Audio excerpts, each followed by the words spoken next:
Hey everyone, welcome back to the deep dive. We're diving into the world of stocks again today. Yeah, always an adventure, right? Yeah, Especially with all the ups and downs we've been seeing lately. definitely.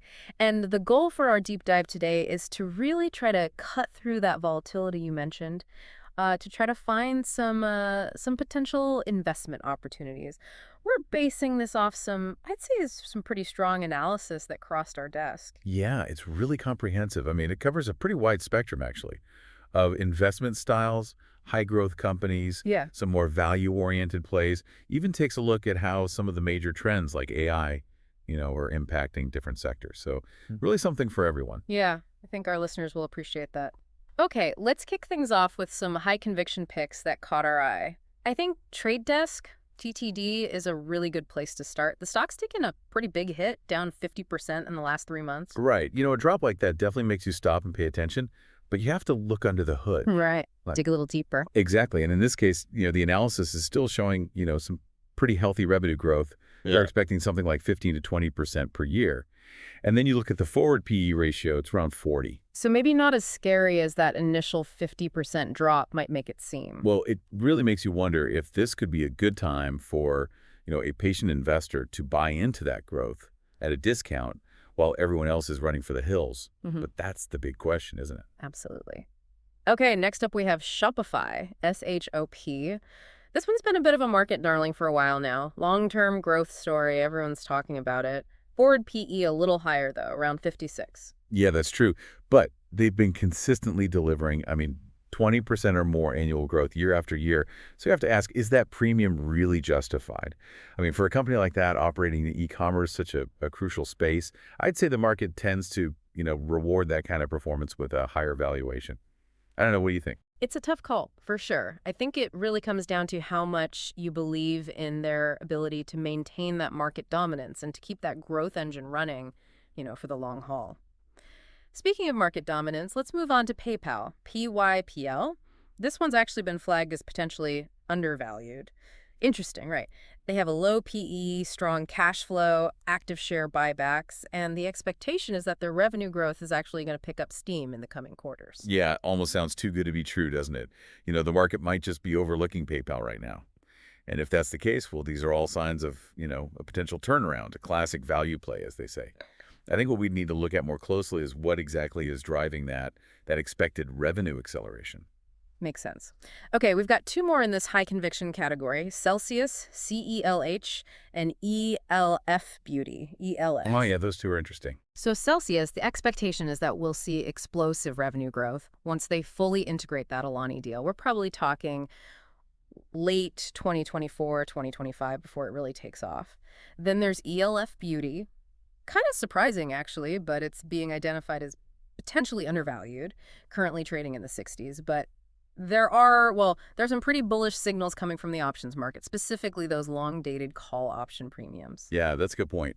That kind of activity in the options market, especially those longer dated calls, that usually suggests, that some pretty savvy investors are, well, they're betting on a significant price jump down the road. So, two very different growth stories, but both potentially worth a closer look. Agreed.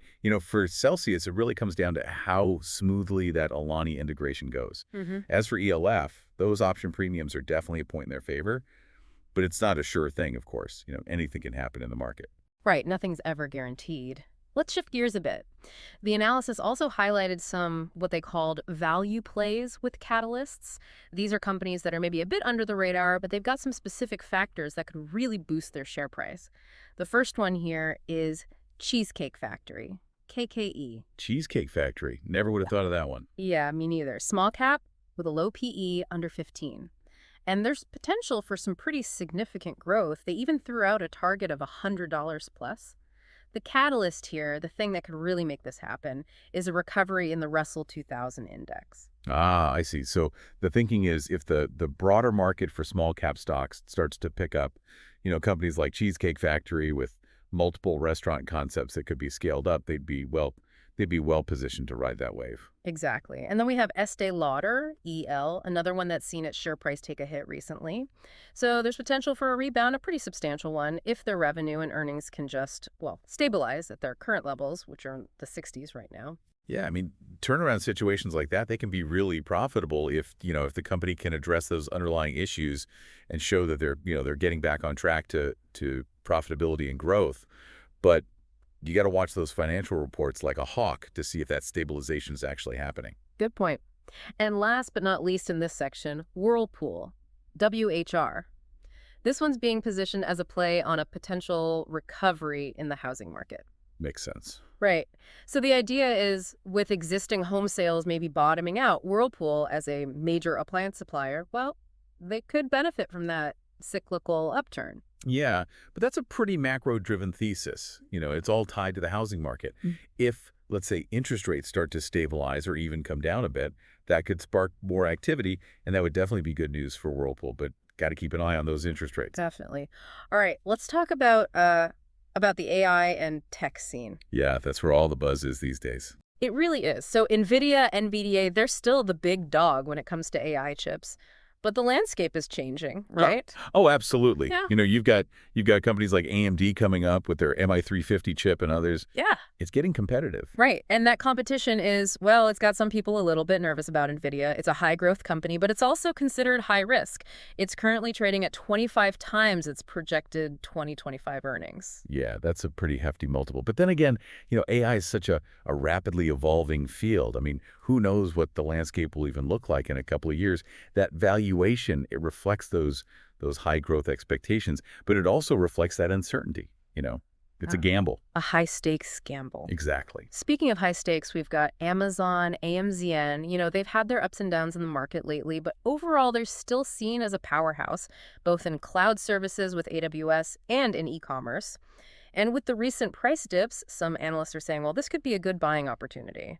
I mean, it's hard to argue with Amazon's track record. They've got those diverse revenue streams, a dominant market share in some really crucial sectors. For a lot of investors, Amazon is a core holding, a foundation of their portfolio.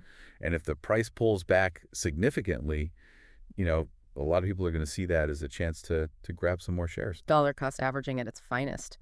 Okay, last one in the tech sector. Toast, T-O-S-T, they're in the restaurant technology space, which has been heating up lately. Literally and figuratively. Right. So Toast has already reached profitability, which is a big deal for a growth company, and they've got the potential for some pretty impressive earnings growth, potentially over 50% in 2025. Forward PE is around 31.